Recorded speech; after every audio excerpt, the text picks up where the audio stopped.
Hello বন্ধুরা, welcome to নিহার্স kitchen. আজকে আমি আপনাদের সাথে বাহারি ফুলকপির কোপ্তা কারি বানানোর এক অসাধারণ রেসিপি শেয়ার করছি।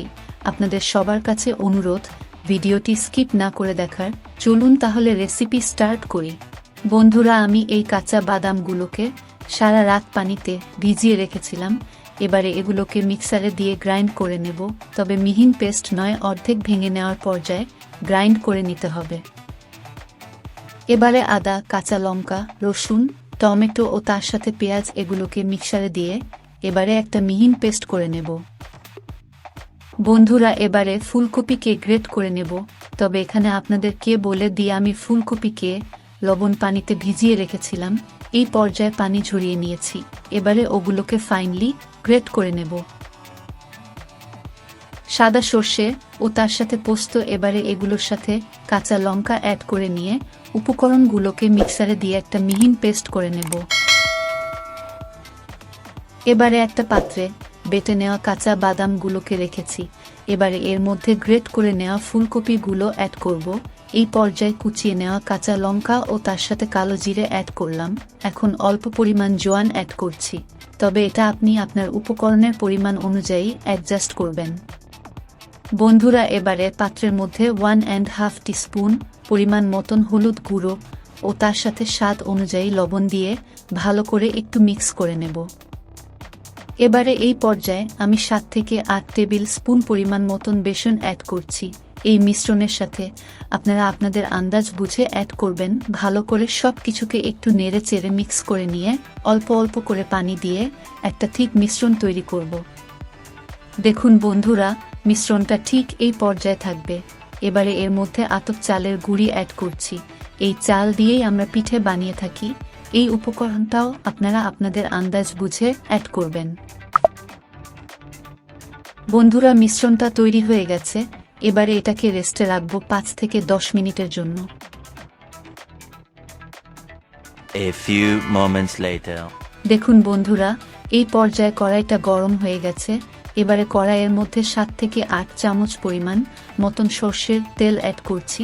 তেলটা একটু গরম হয়ে গেলেই ওর মধ্যে এই মিশ্রণগুলোকে চপ বা বেগুনি ছাকার মতন করে তেলে দিয়ে দেব, ভালোভাবে বাদামি করে ছেঁকে নেওয়ার জন্য।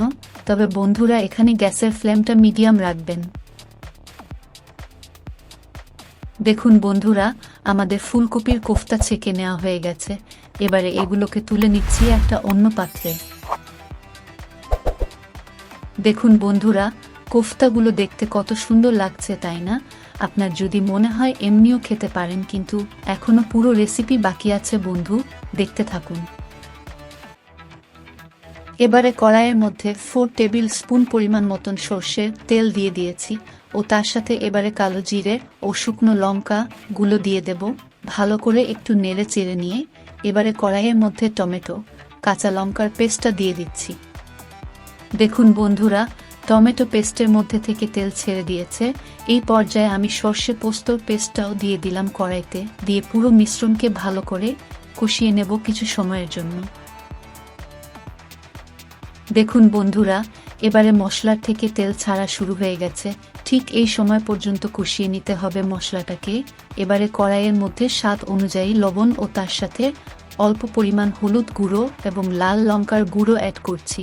তবে এই পর্যায়ে আপনার যদি মনে হয় আপনি কাশ্মীরি লাল লঙ্কার গুঁড়ো অ্যাড করতে পারেন, তাতে কোনো অসুবিধা নেই।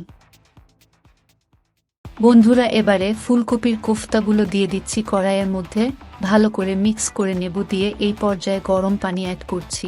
তবে বন্ধুরা, আপনারা যেমন পরিমাণে গ্রেভি রাখতে চান সেরম পরিমাণ মতন পানি অ্যাড করবেন। পানি দেবার পরে একটু নেড়ে চেড়ে নিয়ে মিডিয়াম ফ্লেমে ঢাকনা চাপা দিয়ে সেদ্ধ হতে দেব কিছু সময়ের জন্য।